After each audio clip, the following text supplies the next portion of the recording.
Here we go again. It looks like pretty tough stuff. I mean, I got a 125 with an m cubed and a positive 8. If this was mixed in with a bunch of other problems, how would I ever know that these are the formulas I'm supposed to bust out? And the way I would know is because the telltale sign is that there's just this lonely m cubed with no other m's.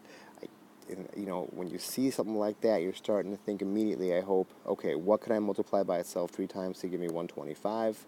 What can I multiply 3 by itself times? What can I multiply by itself 3 times to give me 8?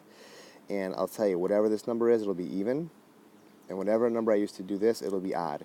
You have a few other telltale signs too. Like at some point, like in 4th grade or 5th grade, someone taught you that if a number ends in 5 or 0, it means 5 goes into it. So like a good bet here to start with is 5. I'll say another thing too. When you start multiplying numbers by themselves, they get big quickly. And so the fact that this number's big doesn't mean that what you multiplied by itself won't be pretty small. Usually the numbers that are involved here, the ones that you actually cube to get up here, they're usually less than 10. Think about that. If it was 10 times 10 times 10, that's going to be 1,000, which is pretty dang big. So, like, if these numbers are less than 1,000, then the number you multiplied to get them is definitely less than 10. But, so let's see. How do I get a 125m squared? Well, I think it's pretty fair to assume that what I did was I took a 5m and I cubed it. So that 125m cubed is this thing cubed. And then what do I cube to get 8? 2 times 2 is 4. 4 times another 2 is 8. So that is the 2 cubed.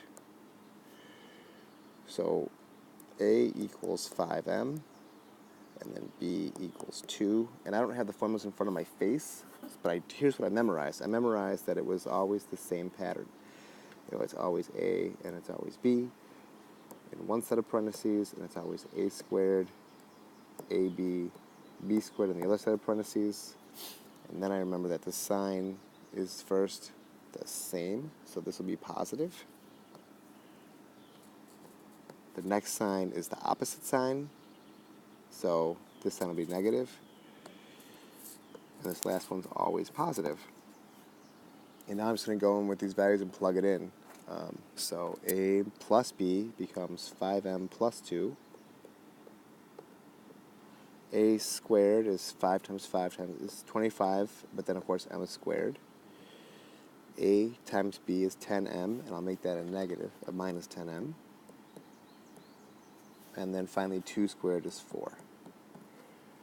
And like I said, if you have doubts about what you figured it out, what this means, how this actually is the answer, take the 30 to 90 seconds to take 5m times each part of this and 2 times each part of this. And when you combine like terms, you'll see this is all that's left standing. It's actually kind of, what's the word? It feels good to do that. Once in a while you should do that. I know you're busy, you got things to do, but just for a minute, take the time to take 5m times this stuff, 2 times this stuff, and see this is back, and you'll be like, you'll gain a level of understanding that you didn't realize you had. And it's good for your brain to do that once in a while. So, good luck.